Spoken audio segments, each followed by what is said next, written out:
por isso que é insignificativo, não que é conveniente, ela é muito interessante porque o Jordan Peterson fala muito de sentido, né? Da busca do sentido. Quando você fala do que é só conveniente, você está sempre preocupado com necessidades imediatas, com coisas que são Sim. de curto... Aqui tem um tema de time preference, né? Como eles falam lá em inglês. É, muitos dos melhores bens que você tem são bens que eles são de gratificação atrasada, eles são demorados. Você vai começar várias das coisas que a gente citou aqui, você vai aprender um instrumento, você vai demorar pra caramba até você ter algum retorno daquilo. E os bens de gratificação muito imediata, eles são, por óbvio, menores. Então você pega lá a famosa história da criança, que tem o chocolate, você vai esperar um minuto, sei lá, não lembro quanto que é o tempo que está lá no negócio do chocolate. Se você esperar um tempo, você vai ganhar dois. Aí vai lá. Tem pior, né? Tem um vídeo incrível, um dos melhores vídeos que eu já vi na minha vida, que era um experimento desses e um cara ia com uma barra de prata e uma barra de chocolate.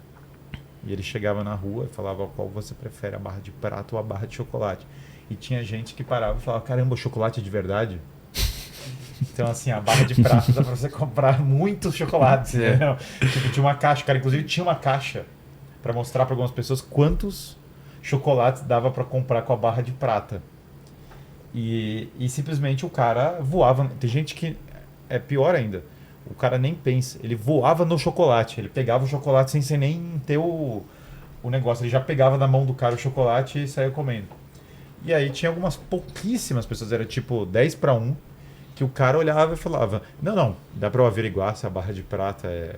Pior, né? O cara queria pegar a barra de prata sempre assim: Deixa eu só ver se a barra de prata é real, que aí eu posso fazer a minha escolha. E aí o cara, não, beleza, vamos lá. Aí o cara levava o cara, averiguava num especialista e Sei. falava: Não, beleza, a barra é real, eu vou querer a barra. 1 para 10. No experimento do cara, 1 para 10, 10% da pessoa prefere a barra de prata versus a barra de chocolate. E aí o problema das pessoas querendo só o que é conveniente, não o que tem sentido, é que você vive uma vida desconectada do sentido. Você vive uma vida, por óbvio, vazia. O Jordan Peterson tem um meme, né, que toda hora ele fala a palavra meaning, mas por que sentido é uma palavra tão importante? Porque o sentido é aquilo que Aristóteles fala da causa final. É por que eu estou fazendo isso? Por que eu estou dando aula? Por que eu tenho filho? Por que eu tenho uma família? Porque o que justifica isso? Então, o Viktor Frankl, que é esse psiquiatra que sobreviveu ao campo de concentração, ele fala que o desespero é o sofrimento sem sentido. Então, quando eu tenho sofrimento, mas eu não tenho sentido, eu não sei por que eu estou fazendo isso, eu entro no desespero, eu começo a enlouquecer com aquilo. Só que quando eu coloco sentido, ele mesmo tinha um sentido de honrar os pais dele, de zelar pelos pais no campo de concentração.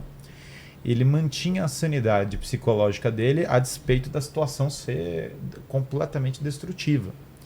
E ele começou a reparar que no campo era assim, as pessoas que tinham um propósito maior, até que sonhavam com a vida eterna, que tinham uma família para zelar, que tinham algum dever que tinham que cumprir, conseguiam se manter saudáveis e sãs. Às vezes até as que eram fisicamente mais frágeis, não era necessariamente o cara que era mais forte fisicamente, mas conseguia se manter são. O cara que entrava em desespero mais rápido, que portanto não via sentido em nenhuma das coisas, nunca conseguia enxergar algo maior, era o primeiro cara a quebrar. E quebrava psicologicamente antes de quebrar fisicamente, e a quebra física vinha logo depois. Isso em situações terríveis, né? Situações são dormir no chão, carregar frio extremo, coisas assim. Então esse tema do sentido ele é fundamental porque até tem esse livro do Alistair McIntyre chamado Depois da Virtude, que ele fala qual que é a diferença do homem moderno pro homem clássico. No mundo clássico você sabe o princípio da ética porque toda hora você está pensando numa ética transcendente. No homem moderno tudo é utilitarista. Você está pensando o que isso vai me servir, o que eu ganho com isso, o que eu vou ganhar nesse negócio. E quando você entra num elemento de pura ética utilitarista, né, você não consegue mais ver sentido nas coisas, cria apatia. Então o jovem nesse relativismo todo, ele fala assim, não, isso aqui é só o que me favorece, nada tem propósito último, nada serve pra nada. O resultado é apatia total, já que nada significa nada, dane-se tudo. Todo mundo é nihilista, todo mundo é sad boy, posta lá nihilista, hashtag, bota uma foto de anime no perfil e fala hashtag nihilista. O problema desse tipo de perspectiva é que você fundamentalmente não está olhando para a sua vida ou para as outras coisas segundo a ordem da realidade mais profunda, que é todas as coisas têm um propósito. Um copo é para beber água. Se eu tenho a razão é porque eu consigo encontrar a verdade. Se eu consigo, se eu crio uma organização de alguma coisa, ela tem algum propósito definido. Se eu ler um livro para aprender algo. Então, sim, instituições disfuncionais afastam a pessoa do sentido. Mas quando você restitui a causa final, que é o porquê eu estou aqui, e aí vem a perspectiva do sentido da vida. Por que eu existo? O que só eu posso fazer nas circunstâncias que eu estou, como fala o Viktor Frankl, com as circunstâncias que me foi dado, o que só eu posso realizar? Nesse momento só eu posso cuidar da minha mãe. Perfeito, então tem alguma coisa que é um dever. Nesse momento, se eu estudar durante anos, eu consigo resolver este problema. O Elon Musk direcionou muito do trabalho dele é uma meta meio louca, né? Mas colonizar Marte. E do cara querer colonizar Marte, ele basicamente começou a ter começou a construir foguete que dá ré, entendeu? Porque ele fala, bom, se as pessoas vão colonizar Marte, o foguete vai ter que voltar, é melhor fazer essa porcaria da ré. A meta pode ser um pouco maluca, tem talvez outras metas mais normais para pessoas ordinárias. Independente disso, quando você começa a enxergar um sentido transcendente para as coisas da vida, e aqui é claro que tem um elemento espiritual nesse envolvido, você consegue reordenar a sua vida para isso. Até a 8ª regra, que ele já colocou ali, ó, que é diga a verdade, pelo menos não minta, ela é muito análoga à de cima, por quê?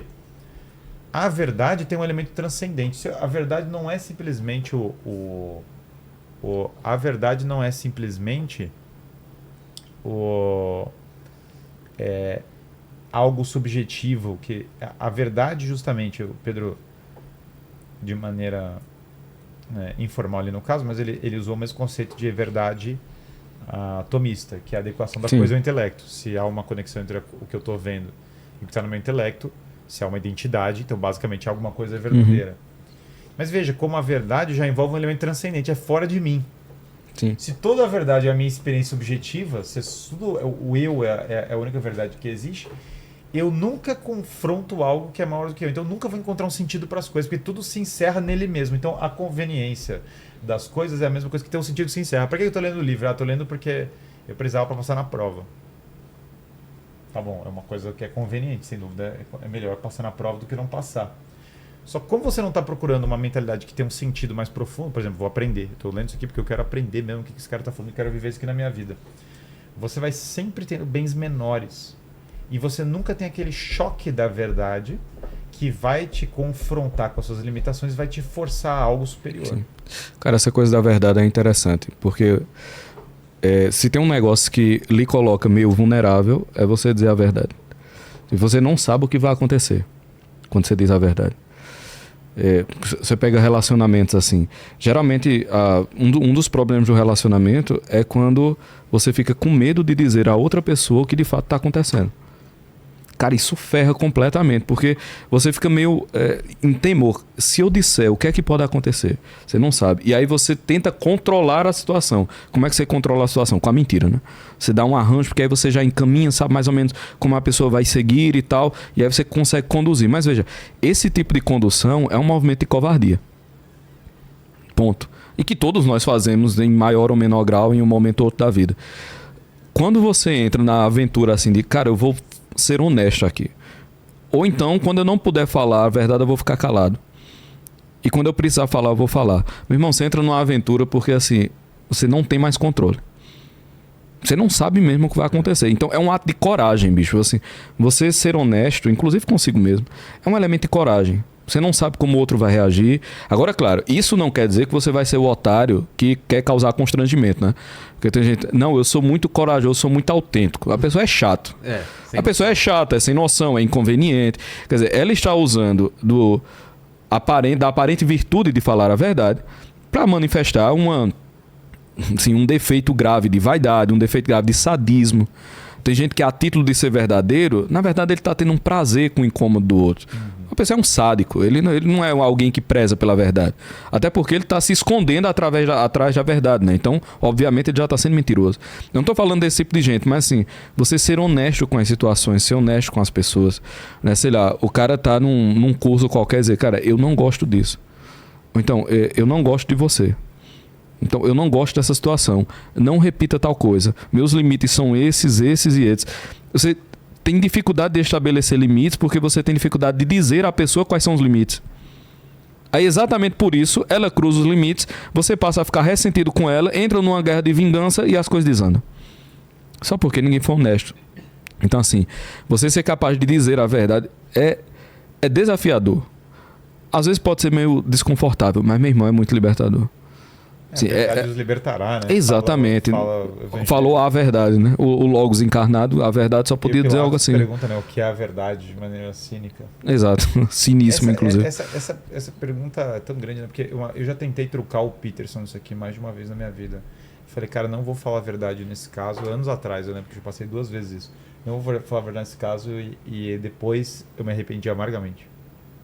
Porque eu falei, não tem como, racionalmente eu vou sofrer consequências piores se eu falar a verdade aqui nesse contexto. Não é falar a verdade, mas nem inconveniente que ele está falando, tá? Inclusive ele fala para ser preciso com as palavras, que é outra coisa que vai aparecer aqui, mas basicamente... É sempre bom enfatizar isso, porque a galera usa isso para ser pilantra. Ele não estava querendo mentir, tanto que ele fala aí, ao menos não minta, né? Verdade que tem, talvez eu não esteja violando a regra, porque no final das contas eu estava omitindo de falar algo. Mas as 2 vezes que eu pensei, essa regra veio na minha cabeça... E eu pensei, cara, não vou falar a verdade aqui, vou deixar quieto. As 2 vezes eu me arrependi. E é engraçado, né? Porque ele fala isso, você tem que ter boa fé de que o universo, você tem que ter fé que o universo é ordenado de uma maneira que se você agir de boa fé, a ordem da realidade vai te conduzir para um caminho. Isso aqui não é misticismo, tudo conspira a seu favor, não é nada disso.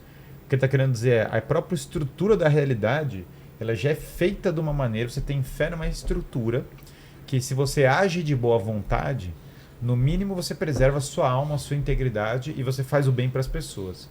A verdade é parte dessa estrutura. A mentira cria confusão, ela engana as pessoas, então beleza. Aqui ele abre um espaço para aquilo que os escolásticos chamavam de reserva mental.